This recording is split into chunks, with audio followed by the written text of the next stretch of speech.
आज का हमला नहीं है, ये तो हमला वंचितों पे सदियों से होता है। और ये कोई पहला वंचित वर्ग का कोई व्यक्ति नहीं इसकी जान पे बनाई है। ऐसे बहुत सारे इंसिडेंट हुए, बहुत सारे लोगों की जान गई, लेकिन आज कानून का राज है। जब मेरे जैसे व्यक्ति के साथ ये हो रहा है तो आम वंचित वर्ग के व्यक्ति के साथ क्या होता है, उत्तर प्रदेश में क्या लॉ एंड ऑर्डर है, इसको हमें समझना चाहिए। और अब तक क्या कार्रवाई, ये 24 घंटे ज़्यादा आपके सामने है। मैं तो मौत और जिंदगी के बीच लड़ रहा था, लेकिन अपराधी अभी भी खुलेआम घूम रहे हैं। ये बिना सत्ता के संरक्षण के नहीं हो सकता है।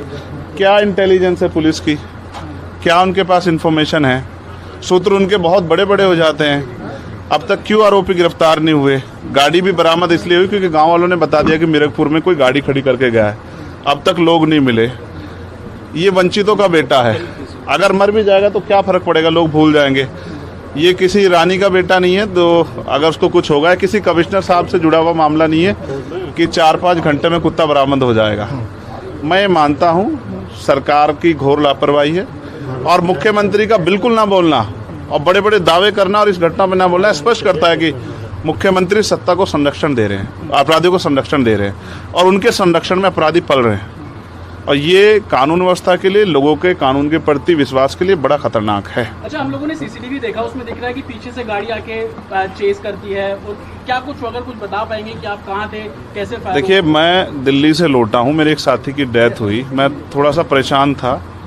फिर उस डेथ की सूचना के बाद मुझे आना था देवबंद में। हमारे एक साथी की माता जी की डेथ हो गई थी, उनके रस्म पगड़ी का कार्यक्रम था।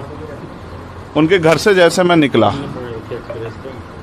सहारनपुर की तरफ मुश्किल से 50 मीटर चला होगा, एक गाड़ी आती है। मैं फ़ोन पे थोड़ा मेरा ध्यान था, उसने जो वहाँ से गोली चलती है और वो गोली मेरे कान के पास से निकलती है। मैं अपने साथियों को कहता हूँ कि गोली चली है। पहले मुझे लगा, आवाज़ से लगा पटाखा है, लेकिन बाद में जब वो वाइब्रेशन हुई जाते हुए तो मुझे एहसास हुआ गोली, और वो गाड़ी में टकराई भी। फिर दूसरी गोली जब मुझे लगी, बुलेट जो चीरती हुई लोहे के हिस्से को गाड़ी के, और वो मुझे लगी, तब मुझे एहसास हुआ कि हम घिर गए। फिर तीसरी गोली चली, इसने मेरा आगे वाला शीशा पूरा डैमेज कर दिया। चौथी गोली पे मैं नीचे हो गया, जो गोली आपने देखा कि वो सीधी उसमें लगी। अगर मैं नीचे ना होता तो वो मेरी छाती के आर पार चली जाती। फिर वो गाड़ी 10 मीटर आगे जाके रुक जाती है। वो 2 हवा में फायर करते हैं, जैसा मैंने देखा, और फिर उन्होंने फिर हमारी गाड़ी फायर किया।